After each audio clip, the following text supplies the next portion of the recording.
YouTube. So tonight's project is my washer right there.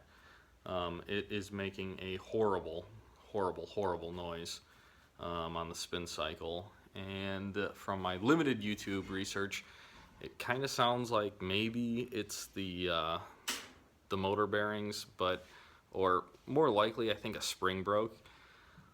I've never worked on a washer before, so we're gonna give it a try, and if I can't fix it, I'll just call a repair guy or buy a new one, I guess. I don't know.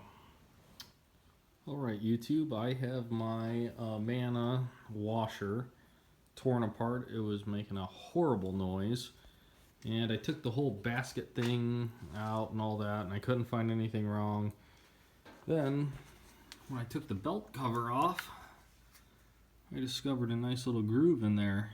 That's when I noticed that the shaft here didn't have a nut on it, and I found this guy sitting over there in the pile of dust. So that kind of leads me to believe that this fell off of there, and then the pulley is rubbing on this to make a horrible noise. I'm gonna put this on and put a little Loctite on there, see if I can put it back together and see if it stops making horrible noises. So we'll see. Alright, so she's running wide open on the vinyl spin.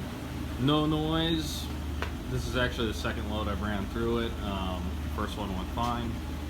So if yours is making a terrible howling, growling noise, especially on the spin cycle, before you take the whole thing apart like I did, I would definitely recommend just looking underneath it and making sure the nut didn't fall off and your pulley's still on fine.